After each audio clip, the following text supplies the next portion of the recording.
Nah, kita masih lanjut ya, kita akan ngomongin tentang gerejaku, keluargaku. Sebuah tema yang gereja kita bikin untuk triwulan ini ya, 3 bulan ini. Nah, hari ini saya akan ambil sebuah perenungan firman dari Efesus 2 ayat 11 sampai 22. Oke, Efesus 2 ayat 11 sampai 22. Jadi hari ini kita akan baca sedikit banyak ayat, Saudara ya. 11 ayat hari ini. Ya, tapi siapa di sini yang selama seminggu ini belum baca Alkitab sama sekali, Saudara? Jujur, Saudara. Angkat tangan. Maka Tuhan masih bermurah hati kepada kita. Hari ini, hari Minggu, di penghujung minggu ini, kita dikasih kesempatan untuk baca 11 ayat. Sehingga hari Senin besok, Saudara bisa doa sama Tuhan dan bilang, Tuhan, minggu lalu aku sudah taat, aku sudah baca 11 ayat firman Tuhan. Amin, Saudara. Oke, agak banyak sedikit ya. Saya akan bacakan yang ayat ganjil. Saya mohon untuk Saudara bisa ikut juga bersama-sama dengan saya baca ayat yang genap. Oke, Saudara.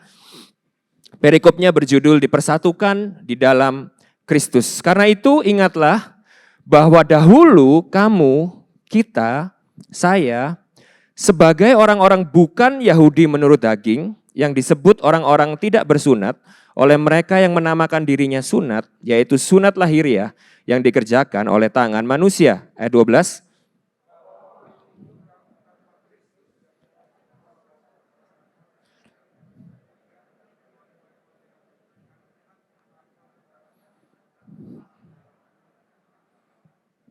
Ayat 13, tetapi sekarang di dalam Kristus Yesus, kamu, kita, saya, yang dahulu jauh, sudah menjadi dekat oleh darah Kristus. Ayat 14, karena dialah damai sejahtera kita, yang telah mempersatukan kedua pihak, dan yang telah merubuhkan tembok pemisah, yaitu perseteruan. Garis bawahi kata perseteruan ya saudara. Ayat 15, sebab dengan matinya sebagai manusia, ia telah membatalkan hukum Taurat dengan segala perintah dan ketentuannya, untuk menciptakan keduanya menjadi satu manusia baru, garis bawahi kata manusia baru, di dalam dirinya, dan dengan itu mengadakan damai, sejahtera.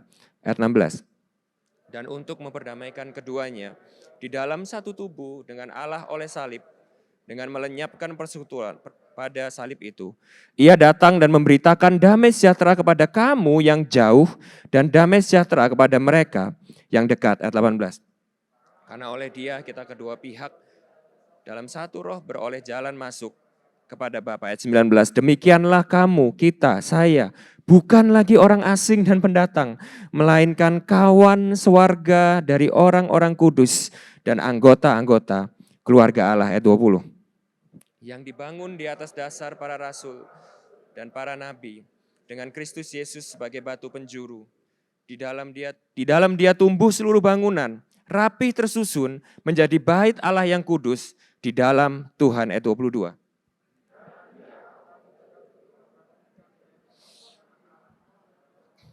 Oke, hari ini saya akan bagi perenungan kita hari ini ya menjadi 2 bagian utama. Biasanya saya 3 ya saudara ya. Hari ini 2, jadi haleluya, puji Tuhan. Makan siang datang lebih awal hari ini, ya hopefully. Ya, yang pertama kita akan bahas komunitas itu sebagai identitas kita yang baru. Community as our new identity, itu kita akan bahas dari ayat 11 sampai 19. Lalu yang kedua kita akan bahas bagaimana komunitas itu sebagai pengudusan kita. Ya, community as our sanctification, ayat 19 sampai 22. Ya, mungkin judulnya terdengar agak rumit gitu ya saudara, tapi tenang. Topik kita hari ini tuh akan sangat direct dan simple dan praktikal ya. Ini saya cuma pengen terlihat keren aja dari judul khotbah saya ya. Tapi ini nggak akan rumit, nggak akan terlalu doktrinal atau theological ya. Ini akan sebagai sesuatu yang sangat direct, simple dan praktikal. Oke? Nah, tapi sebelum kita masuk ke perenungan firman kita hari ini ya saudara ya. Jadi saya pengen jelasin dulu kepada kita ya bahwa kenapa sih kita 3 bulan ini tuh membahas topik tentang komunitas, tentang gereja. Ya, pertama-tama kita mesti tahu bahwa ini sama sekali bukan kampanye promosi Rock Riverside untuk mengajak saudara itu untuk jadi jemaat di sini. Oke, bukan, saudara ya, bukan. Ya, sama sekali ini bukan nggak ada niat di situ. Tapi syukur kalau saudara mungkin lagi cari-cari, saudara mungkin mengunjungi ke sini berapa kali, lalu saudara udah berdoa sama Tuhan, saudara udah lihat pengajarannya sehat, pemimpinnya bisa jadi teladan buat saudara, mungkin pelayanannya mungkin juga bisa cocok buat saudara. Lalu saudara pengen tertanam dan berkomitmen di sini, puji Tuhan saudara ya, puji Tuhan. Tapi 3 bulan ini sama sekali agenda utama kita itu bukan untuk promosi membership di tempat ini, bukan. Tapi ini adalah ajakan ya untuk kita ini sama-sama bisa melihat dan memahami, mengerti akan betapa pentingnya kehidupan berkomunitas dalam kehidupan kekristenan kita. Oke, tadi kita udah nyanyi lagu yang pertama tadi ya, This I Believe, itu diambil dari pengakuan iman para rasul ya, Apostles' Creed. Bagian terakhirnya itu kita percaya dengan gereja orang kudus. Makanya judul khotbah saya hari ini saya tulis sebagai Save into Community. Nanti kita akan belajar bagaimana pada waktu Tuhan itu menyelamatkan kita, desain Tuhan itu adalah menyelamatkan kita untuk kita ini masuk ke dalam sebuah komunitas. Jadi kehidupan kekristenan itu bukan kehidupan individual. Kalau ada orang yang datang kepada saya bercerita tentang, waduh betapa holy-nya, betapa sucinya, nggak peduli betapa aktifnya dia melayani. Tapi kalau dia tidak tertanam di dalam sebuah komunitas, dia bukan orang Kristen. Wah ekstrim ya saudara ya. Jadi ini adalah ajakan untuk kita benar-benar bisa memahami dan melihat bahwa kehidupan komunitas itu adalah kehidupan Kristen, itu desain kehidupan Kristiani. Nggak bisa dipisahkan dari kehidupan kekristenan kita. Jadi kalau saudara mungkin ada yang datang ke tempat ini visiting, ya, sedang mengunjungi atau saudara dari tempat lain, ini bahkan untuk encouragement untuk saudara, saudara kembali ke tempat saudara berasal, saudara kembali ke komunitas tempat saudara ditaruh Tuhan untuk ditanam di sana, melayani di sana, tertanam di sana. Oke saudara, oke, jadi ini itu ya saudara ya, bukan kita mencari-cari jemaat baru atau pengen boost up our membership, gitu ya, karena kemarin COVID jemaat turun, sama sekali enggak saudara, sama sekali enggak. Tapi kita sama-sama pengen belajar akan pentingnya kehidupan komunitas, bahwa kehidupan komunitas itu adalah esensi dan desain utama kehidupan kekristenan. Oke, nah yang kedua, supaya saudara itu paham dan mengerti the why behind why we have to be here every Sunday. Bisa ngerti ya saudara ya? Supaya kita ini bisa mengerti kenapa sih kita ini berkumpul ke dalam sebuah komunitas dan menjadi sebuah gereja. Kenapa kita harus sama-sama berkumpul di sini setiap hari Minggu? Karena tanpa knowledge there is no power, saudara. Tanpa pengetahuan gak ada kuasa. Saudara akan cuma datang ke tempat ini, saudara akan cuma datang ke Komsel tiap Rabu, cuma sebagai rutinitas, aktivitas yang mungkin lama-lama saudara akan bosan, saudara akan capek, saudara akan jenuh. Tapi saudara sama sekali gak benar-benar merasakan manfaat dan kuasa dan janji Tuhan yang utamanya di dalam komunitas itu apa. Karena saudara gak ngerti. Gak mengerti tentang dasar, definisi, dan tujuan komunitas itu apa. Nah jadi harapannya hari ini ya bisa memberikan 3 bulan ini, bukan hari ini saja, tapi 3 bulan ini kita akan terus menerus berbicara tentang komunitas dari berbagai sisi. Saya percaya setiap pengajar di tempat ini akan masing-masing itu bawa sudut pandangnya masing-masing ya dalam melihat firman Tuhan, dan itu akan melengkapi saudara supaya saudara punya knowledge yang benar, pemahaman yang benar akan kehidupan berkomunitas itu. Dan ini harapan saya, saudara benar-benar bisa merasakan manfaatnya dan janji Tuhan yang terkandung di dalam kehidupan berkomunitas. Amin saudara? Ready ya? Ya, oke, amin. Nah kalau gitu kita masuk ke dalam firman Tuhan hari ini. Nah kita masuk ke poin yang pertama ya.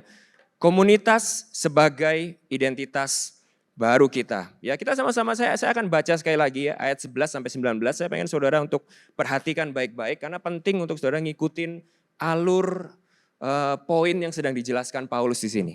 Oke, ayat 11. Karena itu ingatlah bahwa dahulu kita ini bukan orang Yahudi. Dan kalau saudara mundur ke perjanjian lama, bangsa terpilih, umat yang dipilih Allah itu yang diselamatkan itu adalah bangsa Yahudi. Ya.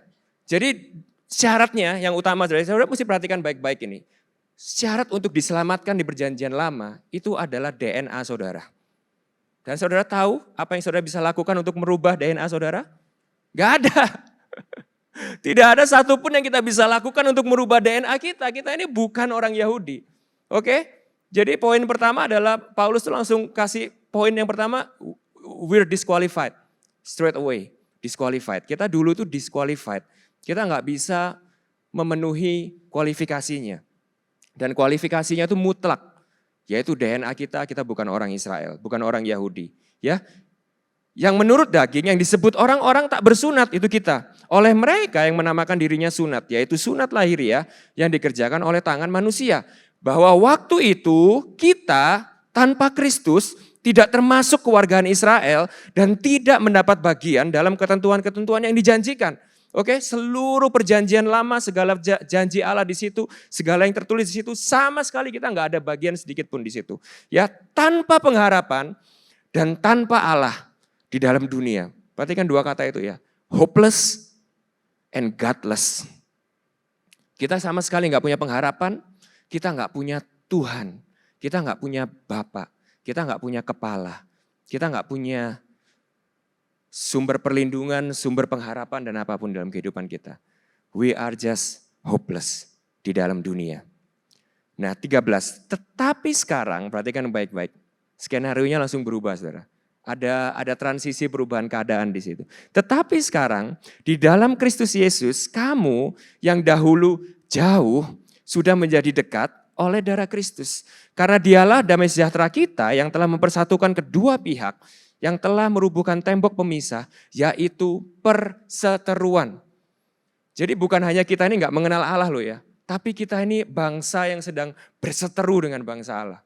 Kita ini musuh Allah, digambarkan seperti itu. Nanti kita akan lihat di Roma 3, ya, bahwa kita ini digambarkan adalah bukan cuma sekedar orang yang jauh nggak kenal Allah, tapi kita adalah seteru-seteru Allah. Ayat 15, sebab dengan matinya sebagai manusia, ia telah membatalkan hukum Taurat dengan segala perintah dan ketentuannya, untuk menciptakan keduanya menjadi satu manusia baru, yaitu kita, di dalam dirinya, dan dengan itu mengadakan damai sejahtera. Dan untuk memperdamaikan keduanya di dalam satu tubuh dengan Allah, oleh salib, dengan melenyapkan perseteruan pada salib itu. Ia datang dan memberitakan damai sejahtera kepada kamu yang jauh, dan damai sejahtera kepada mereka yang dekat. Karena oleh Dia kita kedua pihak dalam satu roh, beroleh jalan masuk kepada Bapa. Demikianlah kamu bukan lagi orang asing dan pendatang. Perhatikan baik-baik ayat 19 ya. Tadi status kita yang pertama apa? Kita unqualified, kita bangsa yang gak dikenal Allah, kita bangsa yang gak masuk hitungan, kita orang-orang yang tanpa pengharapan, tanpa Allah. Sekarang, kita sekarang bukan lagi orang asing, bukan lagi pendatang, melainkan kawan sewarga dari orang-orang kudus dan anggota-anggota keluarga Allah. Nah saudara bisa perhatikan ya di situ ya. Paulus itu menggambarkan ayat 11 sampai 19 itu kayak sebuah cerita yang kayak ada seseorang tuh yang mengalami pergantian identitas. Ya. Nah saudara sekarang saya pengen saudara bayangin ya. Bayangkan saya ya setelah hampir 3 tahun COVID ini, begitu jenuh, begitu bosan, capek, pengen liburan saudara. Oke, pengen liburan. Lalu suatu hari saya lihat, wah tiket ke Singapura murah gitu misalnya ya. Tapi ini fiktif saudara, karena tiket sekarang mahal-mahal ya. Ini fiktif, jadi ini bukan promosi palsu ya, ini cuma fiktif aja. Ini perumpamaan aja. Dan maaf kalau tadi saya sebut merek, tim multimedia nanti mungkin bisa dihapus ya. Saya online gitu ya, lihat tiket online gitu. Lalu saya lihat, wow tiket ke Singapura murah. Lalu saya segera beli tiketnya, saudara ya, saya beli tiketnya. Lalu saya langsung pergi ke airport, datang ke airport gitu ya. Lalu saya di sana, lalu saya mau masuk ke gerbangnya. Apa yang dilakukan saudara? Petugas imigrasi di situ pasti akan ngecek, betul nggak? Pasportmu mana? Nah bayangkan sekarang misalnya seperti ini saudara. Saya nggak punya paspor, saya nggak punya visa. Loh kok bisa? Iya, karena saya tidak bagian dari warga negara manapun, saya adalah Antoni pribudi. Saya hidup sesuai diri saya sendiri, negara saya sendiri, bangsa saya sendiri. Saya adalah Antoni pribudi, saya nggak perlu paspor atau visa, saya sudah beli tiketnya, saya mau pergi ke Singapura. Kira-kira bisa nggak saudara? Nggak bisa saudara, benar nggak ya? Nggak bisa, kenapa? Karena identitas kita itu tidak bisa dipisahkan dari komunitas. Saudara bisa mengerti ini ya? Nah ada sebuah film saudara, saya pengen saudara itu bayangkan ini, ada sebuah film ya yang berjudul The Terminal, filmnya Tom Hanks. Siapa di sini pernah nonton film ini? The Terminal. Nanti Pastor Mike dan Pastor Chandra bisa menjelaskan dan menegaskan bahwa nonton itu nggak dosa, saudara. Nggak apa-apa. Tidak menghilangkan status kewarganegaraan kerajaan kita. Oke, siapa yang udah penonton filmnya? Tom Hanks, The Terminal. Sudah, wah udah banyak yang nonton ya. Kalau gitu saya langsung skim aja ya. Maksudnya cepat aja saya brief ceritanya. Nah ceritanya ini adalah gini, saudara. Tom Hanks ini adalah seorang warga negara sebuah negara. Negaranya ini fiktif ya. Kalau nggak salah namanya Kroasia. Lupa saya, ya benar ya, Kroasia, something like that ya, Kroasia. Nah, Kroasia ini adalah sebuah negara ya yang letaknya itu jauh banget. Somewhere, ini fiktif, negaranya nggak ada nih, ini bukan negara asli. Oke, jauh banget. Nah, suatu hari si Tom Hanks ini ya, dia itu punya sebuah bucket list. Bucket list itu kayak harapan sebelum dia meninggal gitu ya. Yang ditinggalin sama papanya, ya papanya tuh ninggalin kepada dia tuh kayak sebuah peninggalan gitu, memorabilia gitu ya.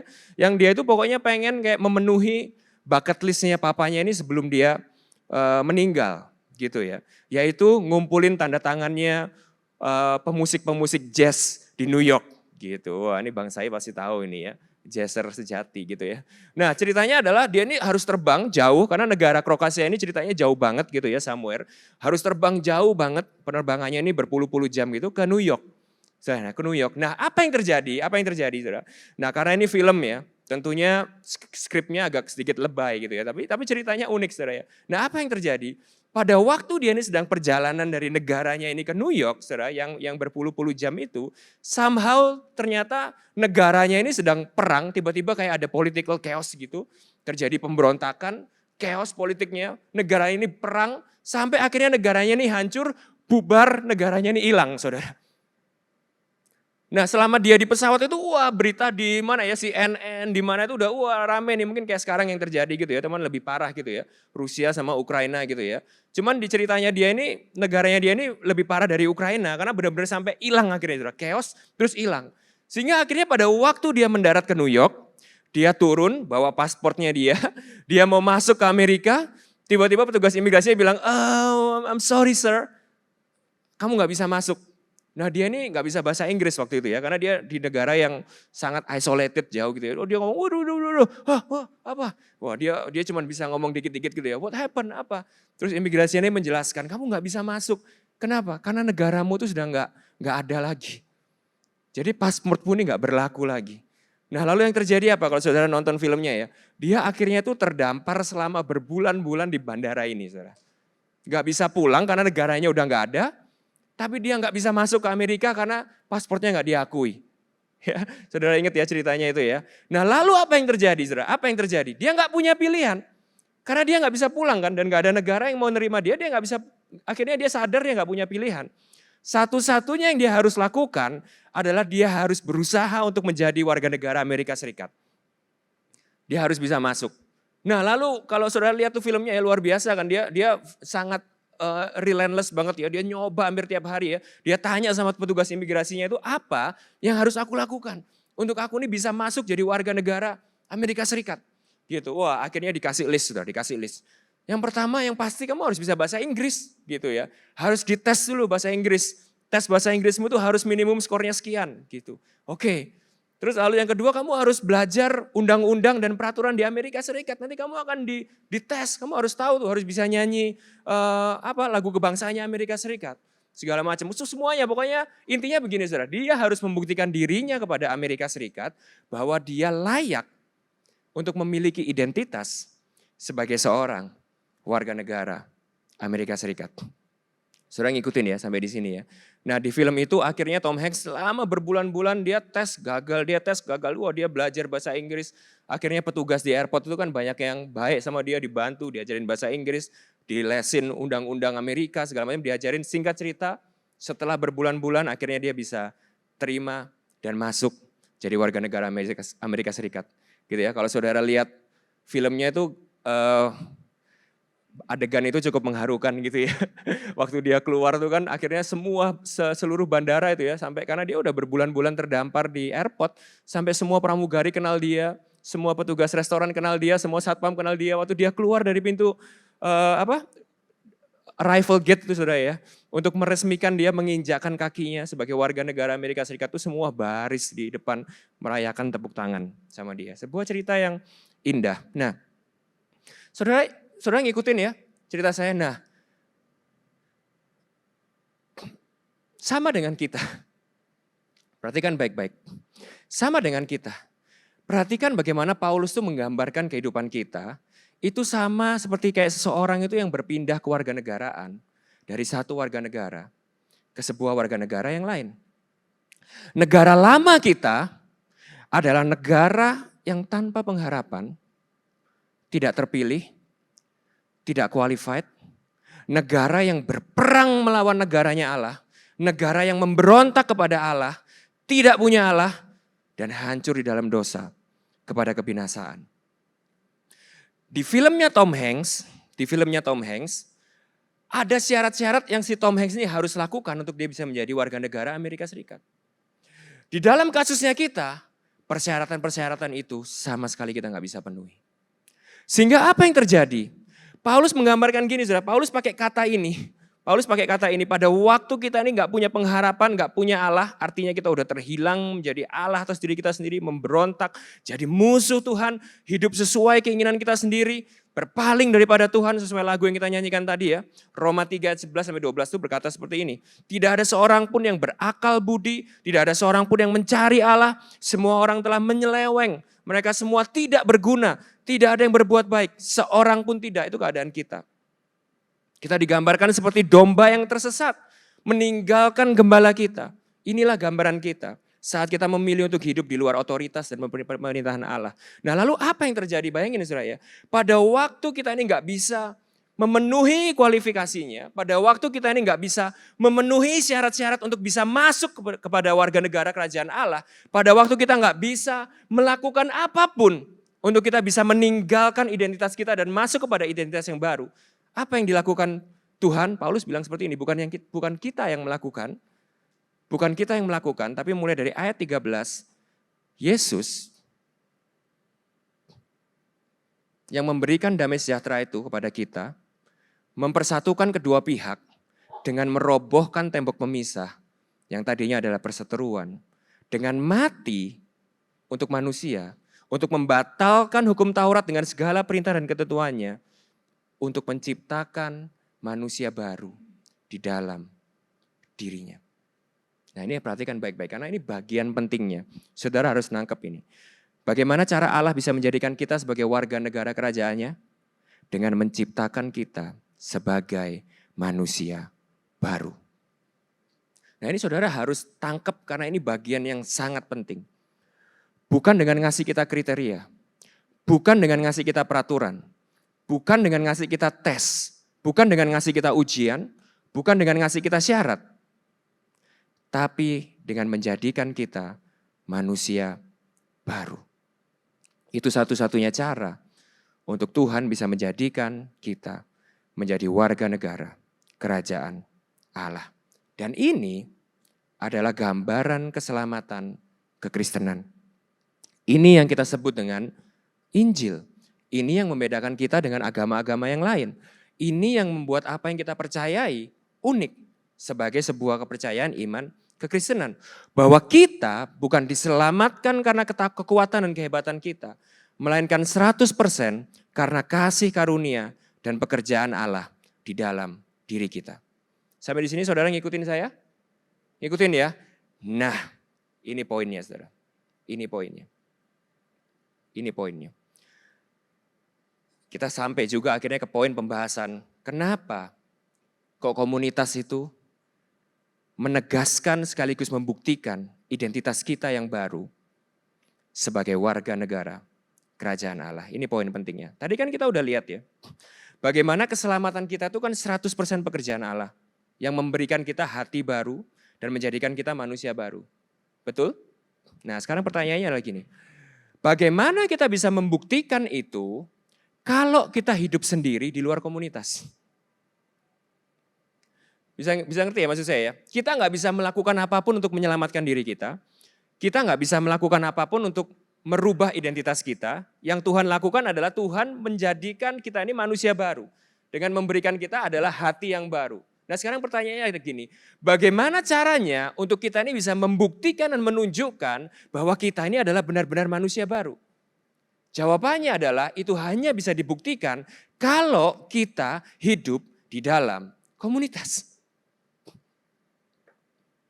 Kalau tadinya kita adalah orang yang jahat, egois, sombong, memberhalakan uang, kenyamanan, kekuasaan, dan lain-lain, kita selfish, semuanya itu. Bagaimana caranya kita bisa tahu bahwa kita ini sudah benar-benar berubah? Kalau bukan di dalam komunitas. Sebaliknya, impossible kan saudara, impossible. Kita tidak bisa membuktikan itu. Sebaliknya, Kita perlu hidup di dalam komunitas dengan sesama orang-orang yang memproses dan menggesek kita untuk membuktikan identitas kita yang baru. Contoh, bagaimana Tom Hanks bisa membuktikan bahwa dia sudah menjadi warga negara Amerika Serikat kalau misalnya dia tinggal di dalam sebuah negara atau kota yang jauh, yang dimana di dalamnya nggak ada orang yang ngomong bahasa Inggris sama sekali.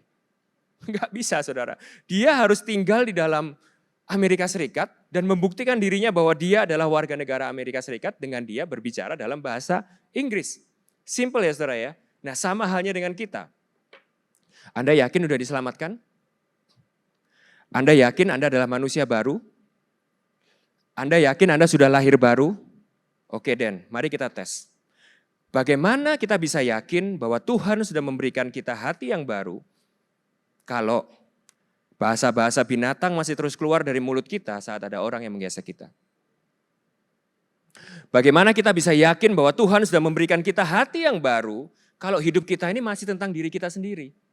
Kita masih memikirkan diri kita masih egois, kita masih semuanya itu berpusat pada diri kita tidak pernah peduli dengan kepentingan orang lain. How come kita bilang bahwa kita ini adalah manusia lahir baru dengan hati yang baru? Nggak bisa. Bagaimana kita yakin bahwa Tuhan sudah memberikan kita hati yang baru, yang rendah hati, saat kita masih cenderung untuk menganggap rendah orang lain yang mungkin kita nilai levelnya lebih di bawah kita di dalam sebuah komunitas? Bagaimana kita bisa yakin bahwa Tuhan sudah memberikan kita hati yang baru, yang taat dan mau dibentuk saat kita menolak untuk hidup di bawah otoritas yang Tuhan sudah tetapkan di dalam kehidupan kita? Bagaimana kita bisa yakin bahwa hati kita ini sudah tidak lagi nyembah berhala uang saat kita ini sangat sulit untuk berkontribusi memberi di dalam komunitas? Bagaimana kita bisa yakin bahwa kita adalah manusia baru yang ditebus oleh juru selamat yang sudah mati dan berkorban bagi kita, tetapi kita sangat sulit untuk mengampuni, untuk berkorban dan tidak punya belas kasihan terhadap orang lain di dalam komunitas kita? How is that possible? Alkitab berkata tidak mungkin. Tidak mungkin kehidupan kekristenan yang sudah lahir baru, tidak mungkin manusia-manusia baru yang sudah diberi identitas yang baru oleh Tuhan bisa hidup di luar komunitas. Tidak bisa. Kenapa? Karena identitas yang baru itu hanya bisa dibuktikan di dalam komunitas.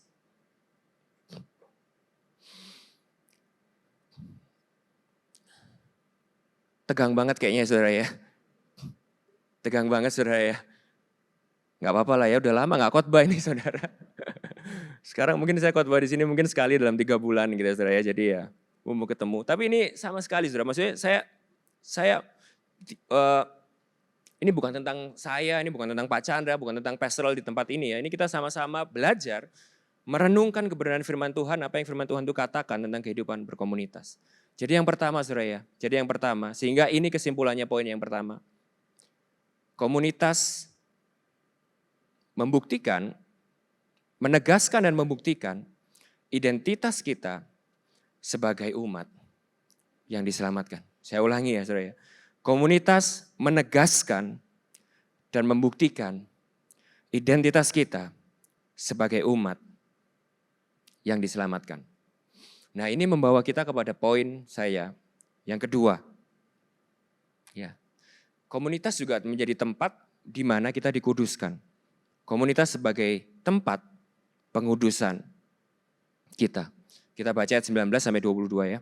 Demikianlah kamu bukan lagi orang asing dan pendatang, melainkan kawan sewarga dari orang-orang kudus dan anggota-anggota keluarga Allah yang dibangun di atas dasar para rasul dan para nabi dengan Kristus Yesus sebagai batu penjuru.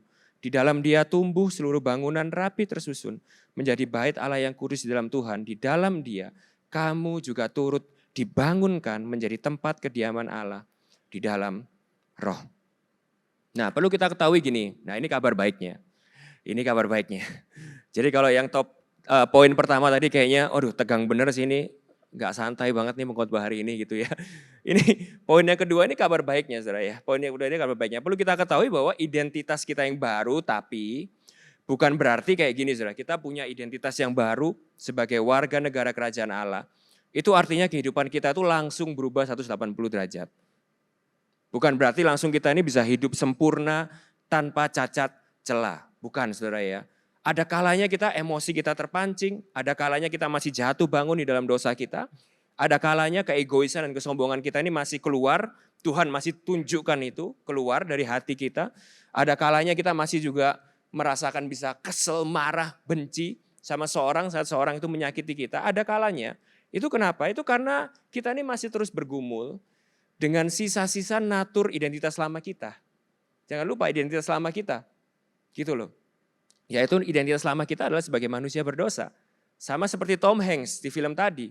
Bukan berarti dia langsung jadi warga negara Amerika Serikat, dia bisa ngomong bahasa Inggris kayak orang Amerika Serikat. Yo bro, bla bla bla. Kalau saudara nonton filmnya dia masih ngomong bahasa Inggrisnya masih aneh saudara ya, masih belajar terusnya. Itu kita. Gitu. Nah, kenapa? Ya karena kita harus sadar identitas lama kita.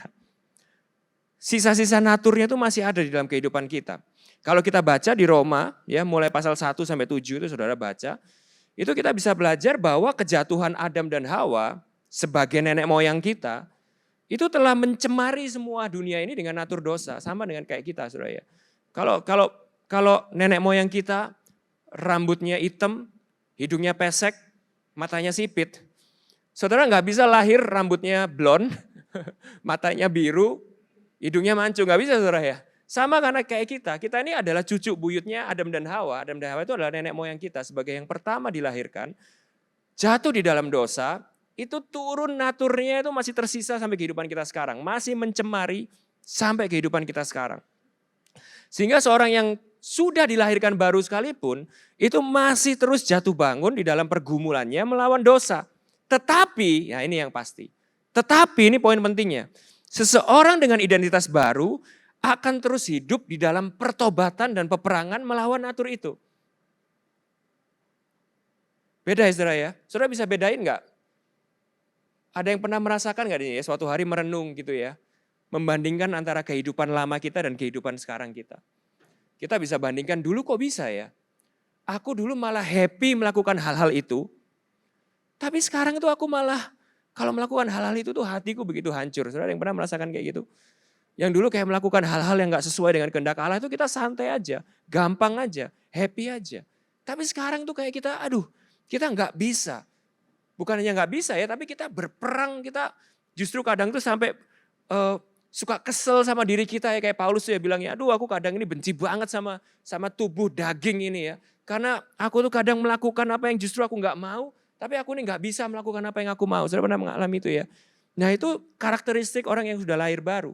Bukan bebas dari dosa, bukan bersih dari dosa, tetapi berperang melawan dosa. Terus bertobat, berperang melawan sisa-sisa dosa yang ada di dalam diri kita. Nah, artinya apa saudara? Jadi artinya orang dengan identitas baru adalah orang yang mau diproses, mau ditegur, dan mudah untuk bertobat. Bukan bebas dari dosa, sekali lagi loh ya. Bukan perfect. Jalan 30 cm dari lantai. Anda di luar makan di kafe, kelihatan ada cahaya di kepala Anda. Enggak gitu saudara. Enggak gitu saudara ya. Tapi karakteristik orang yang dengan identitas baru adalah orang yang pasti mau diproses, pasti mau ditegur, dan mudah untuk bertobat. Oleh sebab itu, kita sudah sering belajar ini ya, Paket keselamatan yang Tuhan beri, ya kalau kita sudah belajar, kalau saudara udah masuk di Rock Believer, saudara udah belajar Gospel in Life, saudara udah belajar sepakat, saudara harusnya udah sangat familiar dengan term ini ya. Kalau saudara ingat, paket keselamatan Tuhan dalam kehidupan kita itu ada 3 saudara. Ya ini 3 hal yang gak bisa dipisahkan. Ya, yaitu kita ini dibenarkan, yaitu justification. Kita itu dikuduskan, sanctification. Dan kita itu nanti akan dimuliakan, glorification. Ya ini saya bikinkan sebuah diagram yang simple gitu ya saudara ya. Bahwa keselamatan yang Tuhan beri itu langsung dalam 3 paket. Yang gak bisa dipisahkan. Yaitu kita dibenarkan, kita sudah dibenarkan enggak? Sudah. Identitas kita udah baru enggak? Sudah baru. Enggak peduli seberapa bobrok hidup saudara dulu, enggak peduli seberapa menjijikkan masa lalu saudara, enggak peduli seberapa dulu status saudara itu begitu saudara malu akan itu, saudara tidak perlu malu lagi sekarang, saudara tidak perlu lagi malu dengan dosa-dosa saudara yang dulu, saudara tidak perlu kabur dari masa lalu saudara. Kenapa? Karena sekarang saudara sudah diganti identitasnya. Sudah dibenarkan. Tapi di saat yang sama saudara itu masih juga diselamatkan dengan cara apa? Dikuduskan. Kenapa? Karena sisa-sisa identitas kita yang lama itu masih melekat. Sehingga sampai akhirnya nanti kita akan diselamatkan juga. Maksudnya apa? Kita akan benar-benar suatu saat akan bebas dari segala sisa-sisa dosa yang ada di dalam diri kita. Pada waktu kita bersama-sama dengan Tuhan Yesus di dalam tubuh kita yang baru di bumi yang baru. Nah, kalau saudara itu mengerti ini, di mana kita sekarang berada, saudara? Maka segala hidup kita, segala yang kita lakukan, segala yang terjadi ini kalau saudara nangkep ini ya saudara ya. Kalau saudara itu nangkep bahwa ini itu adalah diagram narasi kehidupan saudara. Maka saudara ini kayak ada punya, gini saudara. Di dalam hidup kita nggak bisa luput dari yang namanya hal-hal yang nggak enak. Kita nggak bisa luput dari hal-hal yang menyakitkan. Kita nggak bisa luput dari hal-hal yang mungkin kita nggak suka. Kita nggak bisa luput dari tragedi. Kita nggak bisa luput dari hal-hal yang somehow kita nggak tahu kenapa Tuhan ini terjadi. Kematian, tragedi, bencana, kecelakaan, kita nggak bisa luput. Tapi saudara, kalau saudara tahu bahwa kita ini sekarang berada di dalam proses yang kita ini sudah diselamatkan dan sedang terus diselamatkan, dikuduskan untuk menjadi serupa dengan Dia, maka kita ini kayak bisa punya sebuah perspektif yang melegakan dan menghibur kita. Yaitu apa saudara? Yaitu segala sesuatu yang terjadi di dalam kehidupan kita. Baik itu enak maupun gak enak. Baik itu menyakitkan atau tidak. Semuanya itu terjadi untuk menguduskan dan memurnikan kita. Segala sesuatu yang terjadi. Apapun yang saudara kerjakan. Saudara mau bekerja, saudara mau pelayanan misi, saudara mau pelayanan apa. Segala sesuatu yang kita kerjakan, itu goalnya, visinya cuma satu. Untuk menguduskan kita, memurnikan kita, menjadikan kita semakin serupa dengan Kristus. Sampai akhirnya nanti kita dimuliakan bersama-sama dengan Dia di tubuh dan dunia yang baru. Nah, hari ini kalau gitu kita bisa melihat komunitas dengan konteks ini, saudara. Kalau sekarang inilah tahapan kehidupan kita setelah kita diselamatkan, maka kehidupan komunitas, berkomunitas, itu adalah tempat di mana proses pengudusan ini terjadi.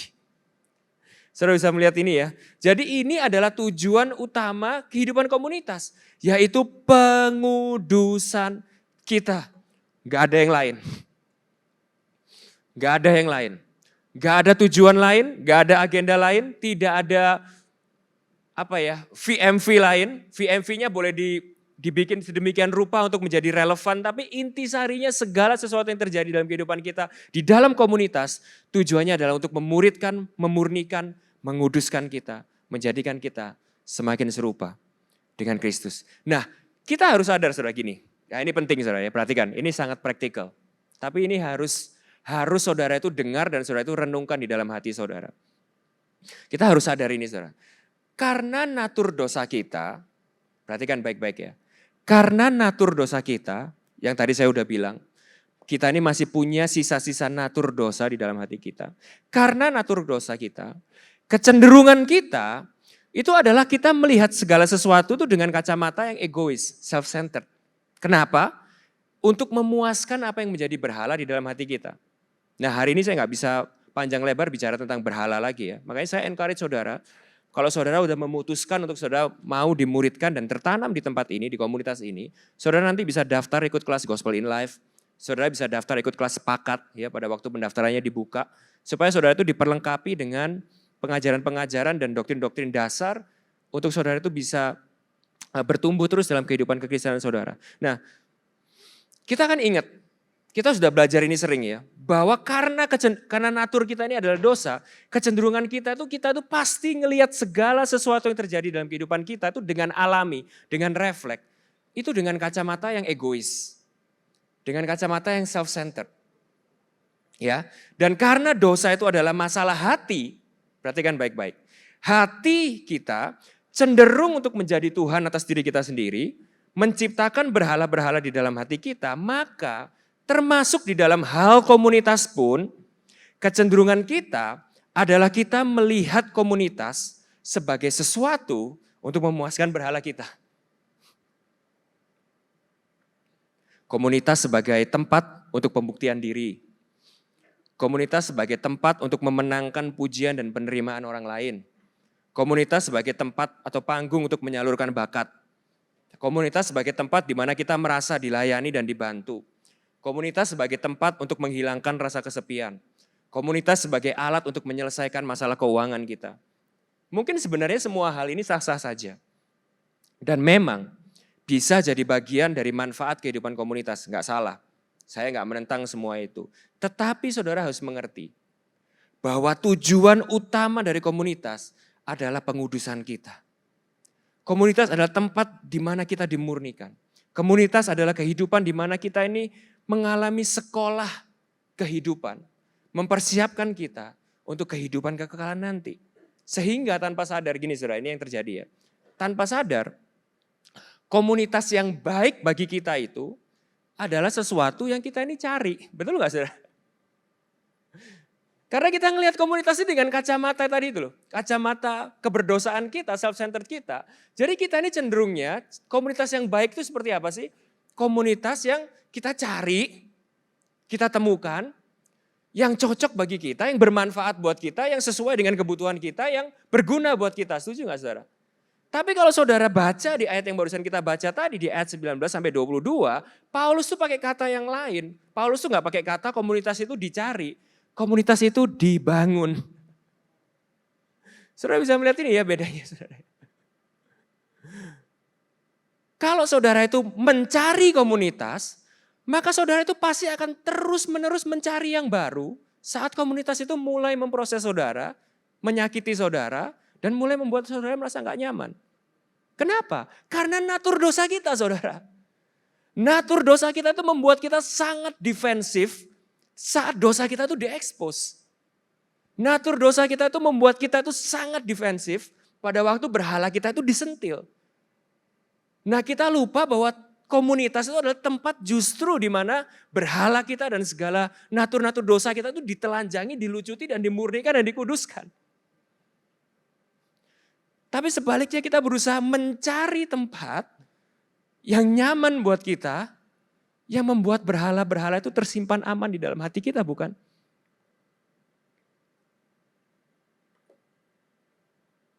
Alkitab tidak mengajarkan kepada kita tentang komunitas yang baik sebagai sesuatu yang dicari atau ditemukan. Tetapi sesuatu yang dibangun. Dibangun. Bagaimana komunitas adalah sebuah tempat di mana kita diproses, ditempa, digesek, ditegur, dikuduskan, dan dimurnikan. Sehingga komunitas yang berpusat kepada Injil adalah sebuah komunitas yang saling mengasihi bukan karena kecocokan dan keakraban saja. Tetapi karena kesadaran bahwa kita telah diselamatkan dan kita sedang dikuduskan bersama-sama.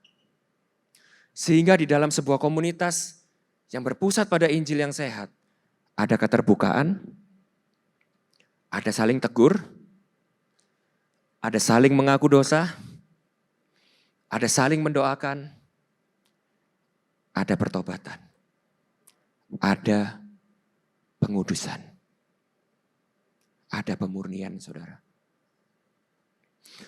Kita juga harus sadar bahwa salah satu natur dosa kita adalah membuat kita buta akan keberdosaan kita. Kita mesti sadar itu saudara. Karena sisa natur identitas kita yang lama. Kita ini adalah manusia yang berdosa. Dosa itu membuat kita buta akan dosa kita sendiri. Dan membuat kita lebih mudah untuk melihat dosa di dalam kehidupan orang lain. Sehingga akhirnya apa saudara? Sehingga akhirnya kita ini harus benar-benar sadar bahwa refleks pertama saat kita ini diproses dan dimurnikan. Saat kita ini ditegur dan berhala kita disentil. Adalah kita ini pasti akan marah, tersinggung, menjadi defensif karena dosa itu. Saudara saya kasih tahu ya, ini rahasia umum. Tapi mungkin gak ada yang berani tanya ini. Tidak ada satupun di tempat ini termasuk saya dan Pak Chandra yang refleks pertama kita saat kita ditegur dan dikonfront dosanya adalah menerima teguran itu dengan rendah hati. Tidak ada. Itu omong kosong. Itu cerita Cinderella mungkin. Itu bukan Alkitab. Proses pemurnian, pengudusan adalah proses yang menyakitkan, Bisa jadi proses yang memalukan sesaat. Bisa jadi proses yang begitu, gitu ya saudara ya. Kita ini merasa kayak ego kita, kesombongan kita ini dilucuti. Tapi itu adalah esensi daripada komunitas. Tempat untuk kita ini diproses, ditegur, dimuridkan, dikuduskan, ditobatkan, dimurnikan. Kita harus sadar itu. Kita tersinggung, marah, menjadi defensif. Kita harus sadar betul itu adalah natur alami kita. Self-righteous. Kita akan selalu punya 1000 alasan untuk membenarkan dan mempertahankan diri kita. Namun justru itu adalah alasan kita perlu komunitas. Itu justru ada alasan kita ini nggak bisa tinggal sendiri. Saudara bisa ngerti ya? Justru itu ada alasan kita nggak bisa hidup sebagai orang Kristen sendiri. Berdasarkan kebenaran kita sendiri. Berdasarkan apa yang kita percaya sendiri. Justru itu sebabnya saudara. Justru itu sebabnya. Karena natur dosa kita, sifat alami kita itu adalah kita buta akan dosa kita sendiri. Sehingga kita butuh orang lain, saudara-saudara seiman kita yang mengasihi kita dan care terhadap kita untuk menegur kita, untuk menunjukkan dosa kita, mengkonfront kita, memperingatkan kita akan kesombongan, kecerobohan, keserakahan, dan kelemahan-kelemahan kita yang lain. This is why we need community for our sanctification. Gak ada cara yang lain saudara. Karena orang buta gak bisa tinggal sendiri. Orang buta tinggal sendiri pasti kecemplung sungai saudara. Orang buta tinggal sendiri pasti kecemplung jurang. Orang buta perlu orang lain untuk menuntun. Dan ini adalah alasan yang kedua. Nah saya ajak saudara untuk melihat cepat saja. 5 menit saya selesai. Sehingga kalau saudara lihat ya ini ada beberapa pattern pola. Yang terus menerus kalau saudara lihat komunitas dan gereja mula-mula di perjanjian baru itu seperti apa sih? Saudara akan melihat pattern ini berulang-ulang. Contoh saya, Yakobus 5 ayat 16. Karena itu hendaklah kamu, perhatikan baik-baik, saling mengaku dosamu dan saling mendoakan supaya kamu sembuh. Kamu gak bisa sembuh kalau kamu hidup sendiri. Kenapa? Karena kamu tuh buta akan dosamu. Kita ini buta akan dosa kita. Saya ini buta sama dosa saya. Saya butuh istri saya untuk terus ngingetin saya. Saya butuh Pak Chandra untuk terus ngingetin saya. Saya butuh Jerry, Albert, dan teman-teman yang lain di sini untuk ngingetin saya. Kenapa? Karena saya ini self-righteous saudara. Dan itulah saudara dan saya. Kita akan selalu merasa benar. Kita akan selalu merasa kita sudah pinter dan bisa semuanya. Sehingga ini pattern yang pertama. Saling mengaku dosa dan saling mendoakan supaya kamu sembuh. Doa orang benar. Bila dengan yakin didoakan, sangat besar kuasanya. Yakobus 5 ayat 19, saudara-saudaraku jika ada di antara kamu yang menyimpang dari kebenaran dan ada seorang yang membuat dia berbalik, ketahuilah bahwa barang siapa membuat orang dosa berbalik dari jalannya yang sesat, ia akan menyelamatkan jiwa orang itu dari maut dan menutupi banyak dosa. Oke, tadi kita udah belajar bahwa yes, Tuhan yang menyelamatkan kita, Tuhan yang menyelamatkan kita dari maut, Tuhan yang menyelamatkan jiwa kita, tapi dalam kehidupan kekristenan, dalam kehidupan kita sehari-hari, bagaimana cara Tuhan menyelamatkan kita? Lewat saudara-saudara kita. Karena orang buta gak bisa hidup sendiri, sekali lagi. Orang buta butuh orang lain untuk ngasih tahu kepada kita, hey, kamu hampir kecemplung, balik, putar balik dari jalanmu yang tersesat. Saudara bisa lihat ini ya. Lalu berikutnya, Efesus 4 ayat 2. Dengan segala kerendahan hati dan kelembutan dan kesabaran, saling menanggung bebanlah. Bahasa Inggrisnya ini kata yang tepat itu adalah bear one another. Bear one another. Atau dalam kata aslinya itu artinya itu seperti ini saudara. Saling bersabar dalam menanggung dosa dan kelemahan satu sama lain. Di dalam kasih. Lalu 2 Korintus 13 ayat 11, akhirnya hai saudara-saudaraku, hendaklah kamu bergembira, saling menyempurnakanlah. Bayangin saudara, saling menyempurnakanlah. Bahasa Inggrisnya yang asli ya saudara ya, yang sesuai dengan bahasa aslinya itu strive for full restoration. Jadi kalau saudara tadi lihat, kita ada 3 jenjang dalam kehidupan kita ini. Justification, glorification, sampai nanti akhirnya kita ini benar-benar fully, perfectly mengalami restoration.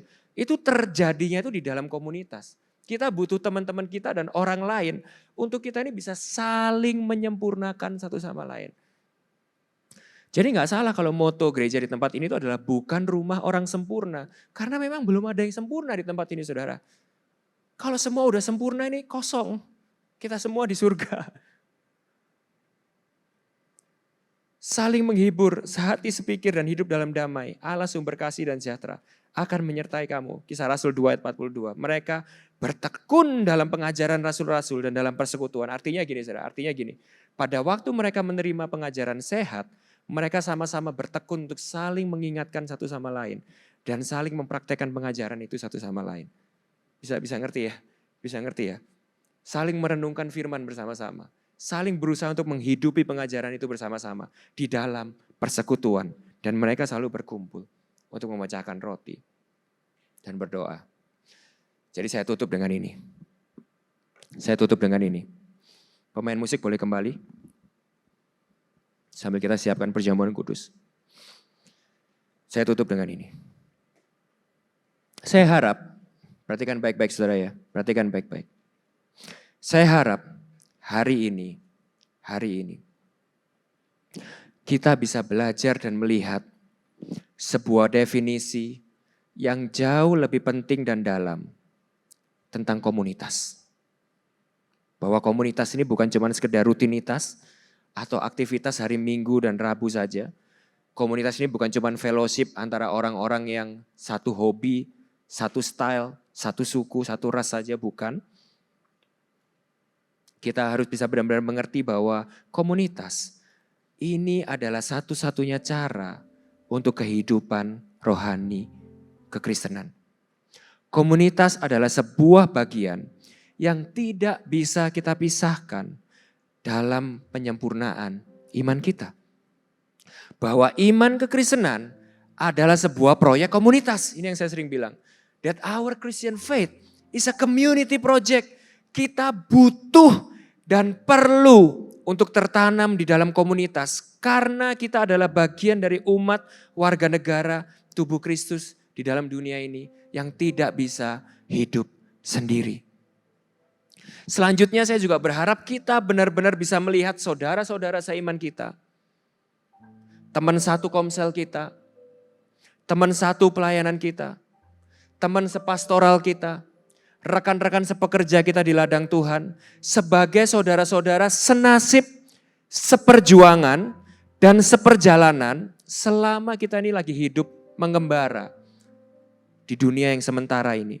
Mempersiapkan kita sebagai umat Kristus yang kudus, yang gak bercacat dan bercela, menunggu kedatangan Tuhan kita yang kedua. Di mana di dalam kehidupan kita ini kita perlu rekan-rekan itu.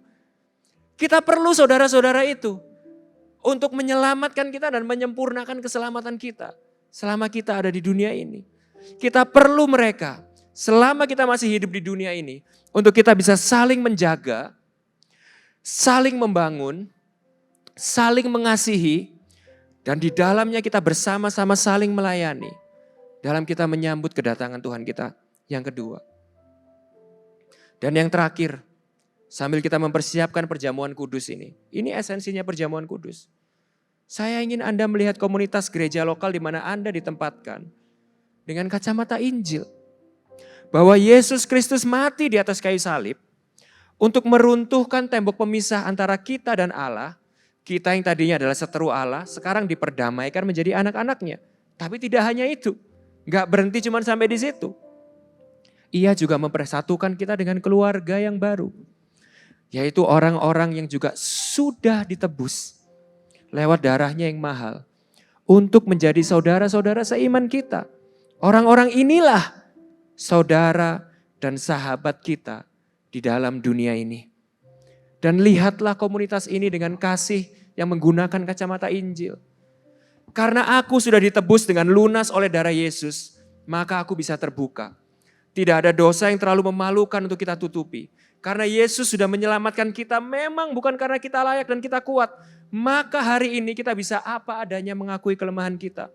Dan mengakui bahwa kita butuh komunitas yang saling menolong dan membantu kita dalam perjalanan iman kita. Karena Allah sudah mau berdamai dengan kita yang seharusnya gak layak. Masa kita gak bisa hidup dengan damai dengan saudara-saudara kita yang juga ditebus dan diselamatkan dengan darah yang sama. Karena Allah sudah mau berdamai dengan kita. Yang tadinya adalah seterunya. Yang tidak layak untuk diperdamaikan. Masa aku gak bisa memberikan pengampunan dan penerimaan Padahal aku sudah diberikan pengampunan dan penerimaan yang paling besar di dalam hidup ini. Karena Yesus sudah melayani aku dengan mati bagi aku selagi aku masih berdosa. Masa aku gak bisa sabar dalam aku melayani saudara-saudaraku, dalam aku meneladani pelayanan juru selamatku yang telah melakukannya terlebih dahulu buat aku. Kalau Yesus begitu mencintai gerejanya, sampai dia rela mati demi gerejanya, masa kita tidak mencintai gerejanya? Dan kita tidak rela untuk melayani gerejanya dan tertanam di dalamnya. Mari kita terus renungkan kebenaran Injil ini.